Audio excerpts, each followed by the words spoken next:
ఒక్క నిమిషం అంటే మీకు ఒక నాయకుడు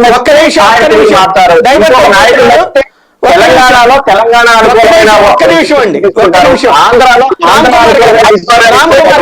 ఒక్క నిమిషం టాపిక్ డైవర్ట్ అయిపోతున్నారు.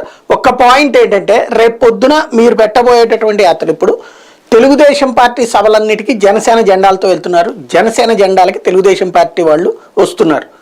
రేపు మీరు పెట్టబోతున్నటువంటి ఆ పోరు యాత్రలో జనసేన పార్టిసిపేట్ చేస్తుందా, లేదా రేపు 14-15 తారీఖులో పవన్ కళ్యాణ్ చేయబోతున్నటువంటి వారాహి యాత్రలో భారతీయ జనతా పార్టీ జెండాలతో వెళ్తుందా? మేము 21 నుంచి వెళ్తున్నాము, చూస్తారా రోజు మీరు జరగబోయే కార్యక్రమానికి మీ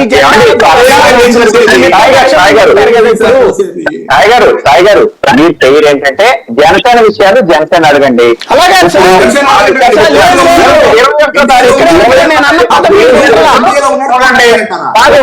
ప్లీజ్ రామ్ కుమార్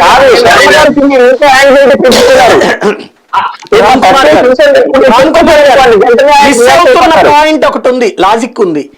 తెలుగుదేశం కార్యక్రమానికి జనసేన వాళ్ళు హాజరవుతున్నారు విత్ జెండాలు శంఖారావానికి. జనసేన కార్యక్రమానికి తెలుగుదేశం వాళ్ళు విత్ జెండాలు హాజరవుతున్నారు. ఎందుకంటే మేము పొత్తులో ఉన్నామని చెప్తున్నారు. మేము జనసేనతో పొత్తులో ఉన్నామంటున్నారు కదా. కాబట్టి రేపు పవన్ కళ్యాణ్ సభలకి మీరు మీ జెండాలతో పార్టిసిపేట్ చేస్తారా అని అడుగుతున్నా నేను. పొత్తులో ఉన్నారు కాబట్టి. ఇంతకు ముందు పంచాయతీల కోసం వాటి కోసం ధర్నాలు చేసినప్పుడు వాళ్ళు మాతో వచ్చారు. ఈవేళ రైతు దీనికోసం జరిగిన యాత్రలో కూడా వారు వచ్చారు.